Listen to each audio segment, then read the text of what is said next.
यह ग्लोबल हाट global news का curated hub.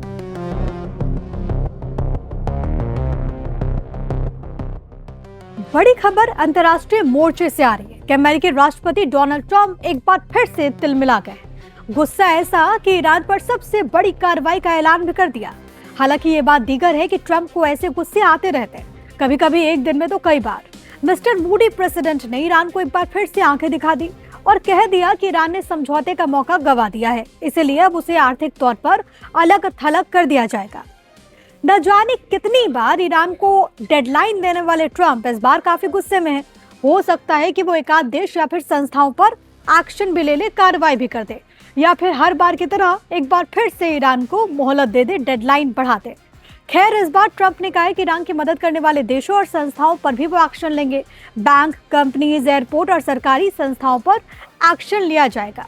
उन्होंने तेल तस्करी नेटवर्क पर कार्रवाई करने और कैश ट्रांसफर, करेंसी एक्सचेंज, जहाजों के रजिस्ट्रेशन, फर्जी कंपनीज के जरिए ईरान तक पहुंचने वाली आर्थिक मदद को रोकने की बात भी इस मर्तबा कहती है। ट्रंप का ये कहना है कि ईरान की नौसेना और वायुसेना को काफी ज्यादा नुकसान पहुंचा है और उसके कई सैन्य कारखाने तो ऐसे हैं जो कि तबाह हो गए, नामो निशान हट गया है। उन्होंने ये बात भी कहा कि ईरान की मुद्रा की हालत बहुत खराब है और ईरान इस वक्त गंभीर आर्थिक संकट से गुजर रहा है। हालांकि ट्रंप के इन दावों को ईरान शुरू से नकारता है। उसका कहना है कि ट्रंप ख्याली दुनिया में रहते हैं जहां के वो सबसे बड़े योद्धा हैं और ये चाहत डोनाल्ड ट्रंप की भी है।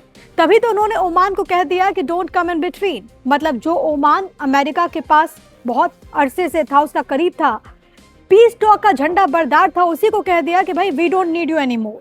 और अगर ओमान पीछे नहीं हटा तो वो ओमान पर भी बमों की बारिश कर देंगे। ये डोनाल्ड ट्रंप की तरफ से ओमान को चेताते हुए कहा गया।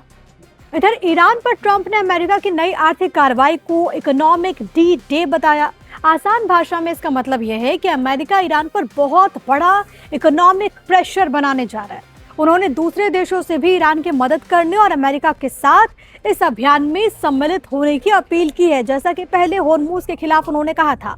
अमेरिका की इस नई कार्रवाई का सबसे बड़ा असर ईरान के तेल कारोबार और पैसे के लेन देन पर पड़ सकता है, क्योंकि ईरान की कमाई का जो अधिकांश हिस्सा है वो आपको मालूम है कि तेल बेचने से आता है। अगर दूसरे देश, बैंक और कंपनीज अमेरिकी कार्रवाई के डर से ईरान के साथ कारोबार कम करते हैं तो ईरान के लिए तेल बेचना और विदेशों से पैसे लाना अब मुश्किल हो सकता है। इसी वजह से ये खतरे की घंटी हो सकती है। तेल की तस्करी और फर्जी कंपनीज पर कार्रवाई होने से ईरान के लिए छिपकर कारोबार करना, अमेरिकी कार्रवाई से बचना भी काफी ज्यादा मुश्किल होगा।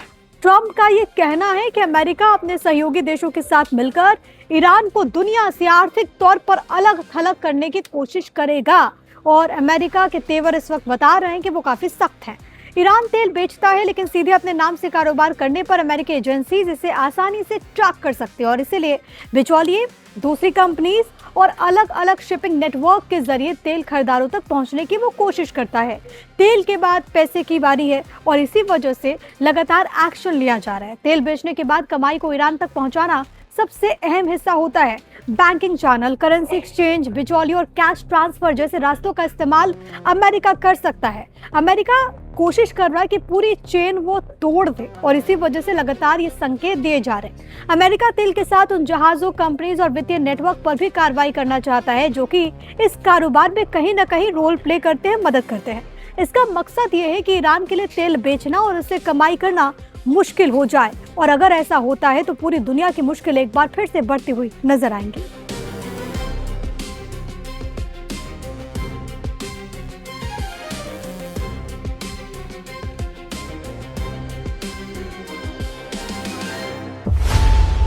खबरों की रणभूमि में यहां शोर नहीं, सोच लड़ती है। जहां शब्द नहीं, फैक्ट्स वार करते हैं और हर सवाल खोलता है सच की नई परत।